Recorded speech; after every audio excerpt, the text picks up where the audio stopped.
What's up guys, Enkiri here, and welcome to vlog number 54. Today's video is going to be a little bit of a mishmash of a couple of my recent upper body training sessions. The first bit here is the last session of heavy cluster singles that I did on the strict press before changing gears a little bit. If you recall, I had done 180 pounds for 10 cluster singles in the previous session. So for this session, I made the jump up to 182.5 pounds and started off with just 5 singles, which actually ended up being pretty damn tough. Then I took 10 pounds off the bar and hit another 5 singles there for good measure. Solid overall, but at this point I was really starting to feel like I had pretty much milked the singles for all that they're worth on this exercise, and so I decided not to continue on with this particular progression the following week. Instead, what I ended up doing was trying to find a new overhead press variation that I felt would be suitable to work on for a few weeks to give myself a mental reprieve from the constant battering of this lift. And to be perfectly honest, I was never able to find a replacement that I liked. I'm currently pressing 3 times a week. I replaced my strict press doubles with triples so I could reduce the weight a little bit there and rebuild on top of it. And that's my Monday session. On Wednesday, I'm doing strict presses from a dead stop off pins, which I'm really enjoying at the moment, and is literally the only accessory movement I've been able to find for this exercise that I find tolerable.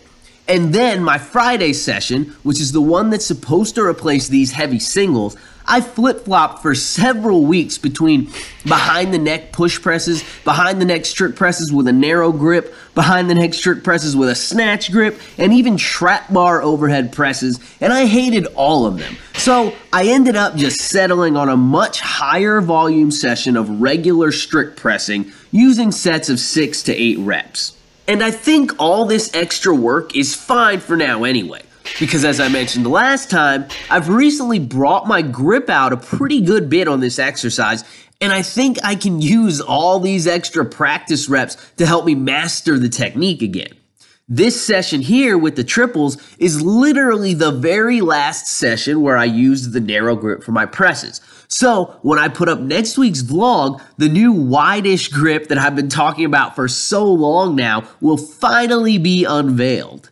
I've just started a new training cycle this past week after a pretty extended deload, so I'm really fucking sore all over right now, and my strength is currently down a little bit because of it, but I have high hopes for this new grip. I'm starting to feel more and more comfortable with it every time I use it, to the point where I'm almost shocked that I was able to press with such a narrow grip before.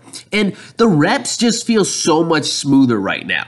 The power off the shoulders is nice and easy, and the transitional sticking point to fight through is just so much smaller. I think a 200-pound strict press will probably be in order before the end of the year. And then maybe 2 plates in 2019. If I bulk up to 180, then I can kiss my vertical jump goodbye. Anyway, I knocked out 4 triples with 160 pounds in this session, and this last one here ended up being a pretty good fight. Not bad work though, and it was definitely a volume PR on this lift. But afterwards, I decided to try something a little bit different to see if I could find another viable accessory for my strict press.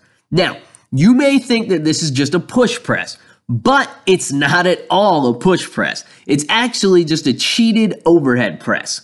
Let me explain. My usual push press grip is a little bit wider than my strict press grip, but for this cheat press, I used my normal strict press grip. Also, look at my elbow positioning. In a push press, I pull my elbows all the way up to parallel with the floor to create a stable shoulder shelf for the bar to rest on so I can create maximal leg drive. Here, I'm using the same elbow positioning as I would for a strict press, which favors the pressing muscles taking over the lift as opposed to the legs taking over the lift. Lastly, I'm very consciously only using maybe like 50 or 60% of the max leg drive that I'm capable of creating. See, lots of people get great carryover from their push press into their strict press, but me, I get none. And the reason is I'm too good at push pressing. The push press for me is its own beast, and the nuances involved in that make the carryover to my press very, very minimal. So I thought maybe if I dumbed down my push press and turned it into just a cheated overhead press, maybe it would create some carryover to my strict press and I could use it as a variation. Anyway, I think it was a good theory, but in execution, I really didn't like the way it felt, so I didn't end up doing it again. I finished up the day here with 5 sets of 3 on the weighted dip using 140 pounds. I finally decided to switch out the pause reps and just start doing regular dips again, and honestly, they don't feel much easier than they did with the pause. This is a solid bit of work though, and I'm pleased with it for now. I also hit a few sets of face pulls in between these sets to give my upper back and rear delts a bit of work, but I think I only filmed one of those because they're pretty boring, honestly. You'll see it towards the end of the video though. Anyway, I think that's about all I got for now, guys. Please be sure to like the video, don't forget to subscribe to my channel, and definitely leave me some love in the comments down below.